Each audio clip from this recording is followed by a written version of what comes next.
Today, we will be diving into the facts of the landmark Supreme Court case, DeShaney v. Winnebago County Department of Social Services, the constitutional questions it raised, and the arguments presented by both sides. So first, let's go over the facts of the case. In 1980, Joshua DeShaney, a 4-year-old boy, was repeatedly abused by his father, resulting in severe brain damage. Despite numerous reports of suspected abuse to the Winnebago County Department of Social Services, they failed to intervene and remove Joshua from his father's custody. As a result, Joshua suffered permanent physical and mental disabilities.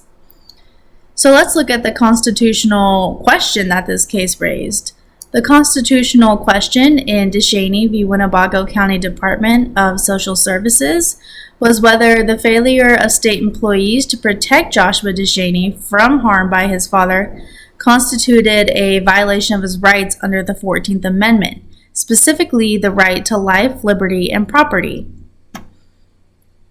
Now, the Supreme Court held in a 6-3 decision that the failure of the state to protect Joshua did not violate his 14th Amendment rights. The court reasoned that while the Due Process Clause of the 14th Amendment imposes some limitations on state actions, it does not impose an affirmative duty on the state to provide protection to individuals from harm by private actors. So now let's go ahead and switch over and let's look at the arguments made by the petitioners and the respondents. So first I want to go ahead and look at the petitioners, which was represented by Donald James Sullivan. And the petitioners argued that the state's failure to protect Joshua amounted to a violation of his constitutional rights.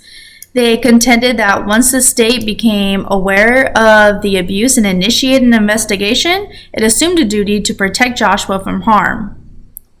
Their strongest argument was that the state's actions created a special relationship with Joshua, triggering constitutional obligations under the 14th Amendment.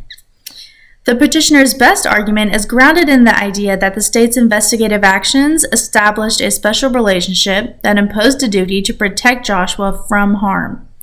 By initiating an investigation into suspected child abuse, the state assumed a responsibility for Joshua's well-being. The failure to adequately intervene despite ongoing evidence of abuse, they argue, amounts to a deprivation of Joshua's constitutional rights. So now we're going to go ahead and we are going to look at what the respondents have to say to that. So the respondents, on the other hand, represented by Mark J. Mingo, countered that there was no constitutional duty on the part of the state to protect Joshua from harm inflicted by his father. They argued that while the social workers may have been aware of the abuse, their failure to intervene did not rise to the level of a constitutional violation. Their key argument was that the 14th Amendment's concept of liberty did not extend to include a right to protective services from the state. The respondents' strongest argument lies in their assertion that the social workers' actions did not constitute state action in a constitutional sense, and that there was no direct deprivation of Joshua's rights by the state.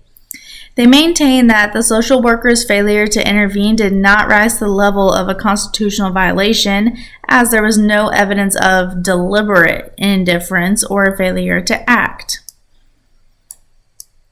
Now that we've kind of seen both sides and we have a general understanding of the facts of the case, let's look at if I were a judge after considering all this information.